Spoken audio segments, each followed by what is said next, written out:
இறையேசுவில் பிரியமான சகோதர சகோதரிகளே, நமது ஆண்டவர் இயேசு கிறிஸ்துவுடைய திருப்பெயரால் உங்களுக்கும் உங்கள் குடும்பத்தில் இருக்கிற அனைவருக்கும் அன்பும் சமாதானமும் மகிழ்ச்சியும் உண்டாவதாக. அன்புமிக்கவர்களே, சமீபத்தில் ஜப்பான் தேசத்தில் மிகப்பெரிய நிலநடுக்கம் ஏற்பட்டிருக்கிறது. உயிர் சேதங்கள் ரொம்ப அதிகமாக இல்லாவிட்டாலும் மிகப்பெரிய ஒரு பொருட்சேதம் ஏற்பட்டிருக்கிறது என்று சொல்லுகிறார்கள்.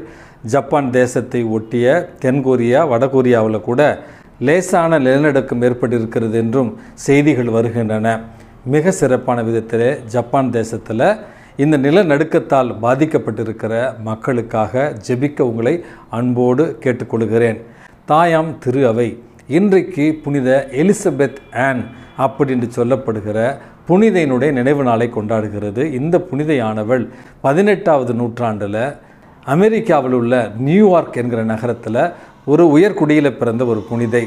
மிக சிறிய வயதிலேயே கல்வியிலும் ஞானத்திலும் பக்தியிலும் சிறந்து விளங்கிய இவருக்கு மணமுடித்து வைக்கிறார்கள். மணமுடித்த பிறகு இறைவனுடைய ஆசீர்வாதத்தால் இவர்களுக்கு 5 குழந்தைகளை இறைவன் வரமாக தருகிறார். பிறகு வியாபாரத்தின் நிமித்தமாக அமெரிக்காவிலிருந்து இத்தாலிக்கு அவர்கள் புலம்பெயர்ந்தார்கள் என்றும், இந்த எலிசபெத் ஆனுக்கு 30 வயது ஆகிற பொழுது மிகுந்த நோய்வாய்ப்பட்டு இவருடைய கணவர் இறந்து விடுகிறார். தனிமையில் விடப்பட்ட குழந்தைகளுடைய வளர்ச்சிக்காக மிகவும் தேவையில் இருந்த இந்த எலிசபெத் ஆன் மிகுந்த கடினப்பட்டு உழைத்து பிள்ளைகளை காப்பாற்றினார் என்றும், இந்த ஒரு காலகட்டத்தில் எளியவர்களுக்கும் ஏழையருக்கும் பெண்களுக்குமான நல உதவிகளையும் நோய்வாய்ப்பட்டவர்களுக்கான ஒரு பணியையும் செய்வதற்காக இவர் முனைப்பெடுக்கிறார். அதற்கு பிறகு இத்தாலியிலிருந்து கனடா தேசத்திற்கு சென்று அங்கே அமெரிக்கா, ஐரோப்பா நாடுகளில் முதலாக பெண்களுக்கான கல்வி நிறுவனங்களை ஏற்படுத்திய ஒரு சகோதரியாக இவர் அறியப்படுகிறார். தன்னுடைய பணியை தொடர்ந்து செய்வதற்காக சிஸ்டர்ஸ் ஆஃப் சேரிட்டி அப்படி என்கிற ஒரு துறவற சபையை ஆரம்பித்து அதன் வழியாக பல ஆயிரக்கணக்கான ஏழை மாணவிகளுக்கு கல்வியையும் தொழில் பயிற்சியையும் அதே நேரத்தில் வாழ்விற்கான வாழ்வாதாரங்களையும் அமைத்து கொடுத்தார் என்றும், பல மருத்துவமனைகள் வாயிலாக நோய்வாய்ப்பட்டவர்களுக்கு இயேசுவினுடைய அன்பை இவர் அள்ளி அள்ளி கொடுத்தார் என்றும் இவருடைய வாழ்க்கையில் நம்ம பார்க்கிறோம்.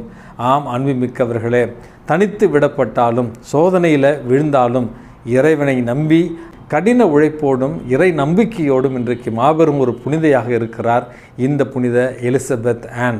இவருடைய பரிந்துரையால் நாமும் விசுவாசத்தில் தளர்ந்து விடாமல் இறை நம்பிக்கையோடு வாழ்க்கையினுடைய சவால்களை எதிர்கொள்ள வேண்டிய ஒரு வரத்திற்காக இன்றைக்கு மன்றாடி செபிப்போம். அன்புமிக்கவர்களே, எனக்கு தெரிந்த ஒரு ஆசிரியர் குடும்பம், அவருக்கு இருந்த ஒரு ஆண் குழந்தையை எப்படியாவது மருத்துவர் ஆக்கிவிட வேண்டும் என்று அந்த ஆசிரியர் பயங்கரமாக முயற்சி செய்தார். தன்னிடமிருந்த செல்வத்தை எல்லாம் சேர்த்து ஒரு 60 லட்சம் பணத்தை சேர்த்து அந்த ஆண் குழந்தைக்காக, அவருடைய மகனுக்காக ஒரு தனியார் மருத்துவக் கல்லூரியில் ஃபீஸை கட்டி கடைசியில் அந்த பையனை சேர்த்து விட்ட ஒரே மாதத்திலேயே அந்த மாணவன், அந்த மகன் ஃபோன் பண்ணி அவங்க அப்பா கிட்ட, எனக்கு இந்த காலேஜும் பிடிக்கல, எனக்கு இந்த படிப்பும் பிடிக்கல, என்னை நீங்கள் வீட்டுக்கு கொண்டுட்டு போகலைன்னா நான் செத்துருவேன் அப்படின்னு சொல்லி 60 லட்சத்தில் 1 லட்சம் கூட திருப்பி தரல அந்த மருத்துவ நிர்வாகம். கடைசியில் அந்த மகனை அழைத்து வந்து வீட்டில் தான் அந்த பையன் கரஸ்பாண்டன்ஸில் ஏதோ ஒரு கோர்ஸ் படிச்சுக்கிட்டு இருக்கான்.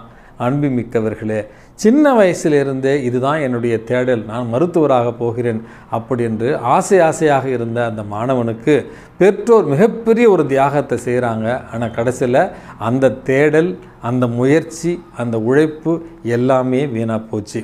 கத்தோலிக்க துறவற சபையை சார்ந்த ஒரு அருட்தந்தை பல வருடங்களாக அவர் என்னை வெளிநாட்டுக்கு நீங்கள் அனுப்பலை, எனக்கு எல்லா திறமையும் இருக்குது, இருந்தாலும் என்னை நீங்கள் மதிக்க மாட்டேங்கிறீங்க, அதனால் என்னை நீங்கள் தாழ்வாக பார்க்குறீங்க, வித்தியாசம் பார்க்குறீங்க, எல்லாம் ஃபேவரட்டிசம் பண்ணுறீங்க அப்படி என்று ரொம்ப கஷ்டப்பட்டு அவர் போராடுறார். என்னை வெளிநாட்டுக்கு அனுப்புங்க அப்படி என்று. கடைசியில் அவர்களுடைய சபை தலைவர் அந்த ஒரு துறவியை வெளிநாட்டுக்கு அனுப்புகிறார்.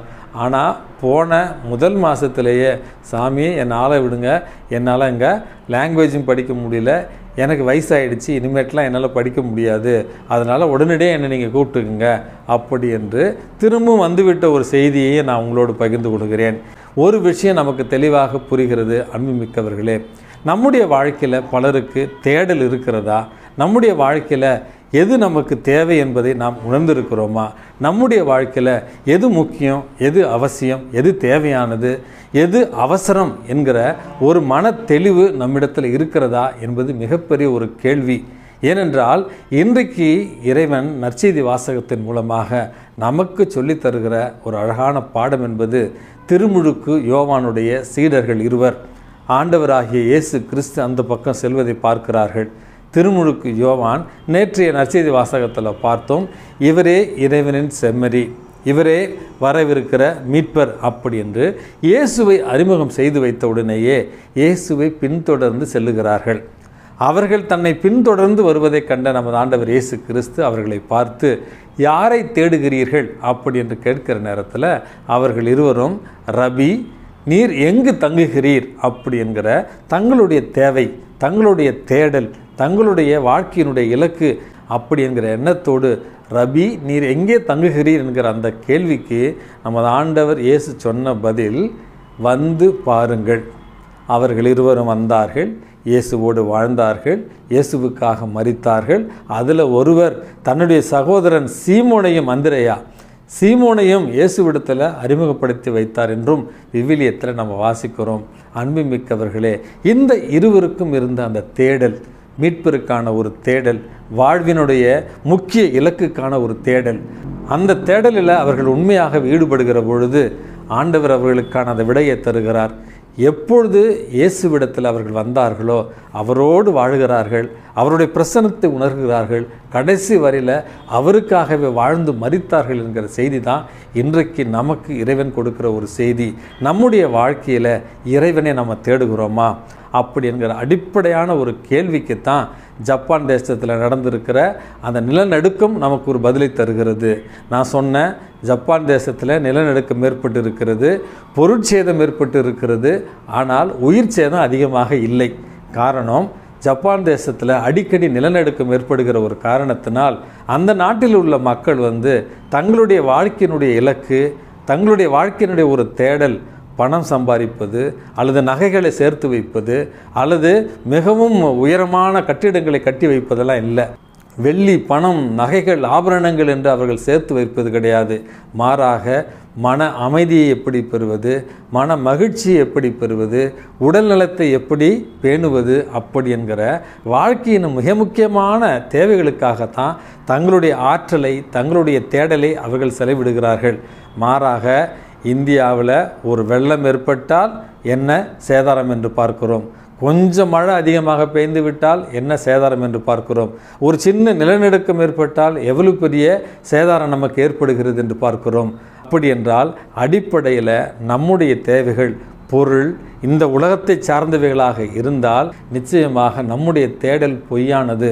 நம்முடைய தேடல் அழியாத செல்வமாகிய நமது ஆண்டவர் இயேசு கிறிஸ்துவை நோக்கி இருக்கிற பொழுது உண்மையான மன அமைதி, உண்மையான மன மகிழ்ச்சி, விசுவாசம், வாழ்க்கையை எதிர்கொள்ள வேண்டிய நல்ல எதிர்நோக்கு இவைகள் இருக்கிற நேரத்தில் மன நிறைவுள்ளவர்களாய், இறைவனுடைய பிள்ளைகளாய், இறைவனுடைய சாட்சிகளாய் இந்த உலகத்தில் மகிழ்ச்சியாக வாழ முடியும். அதற்கான தேடல்களை நாம் எடுக்க வேண்டும் என்பதை இறைவன் இன்றைக்கு நமக்கு ஒரு செய்தியாக தருகிறார். ஆகவே இறைவனை தேடுவோம், வாழ்க்கையின் எல்லாவற்றையுமே ஆசீர்வாதமாக பெற்றுக்கொள்வோம். எல்லாம் வல்ல இறைவன், தந்தை, மகன், தூய ஆவி உங்களையும் உங்கள் குடும்பத்தில் இருக்கிற அனைவரையும் நிறைவாக ஆசீர்வதித்து பாதுகாத்து வழி நடத்துவாராக. ஆமேன்.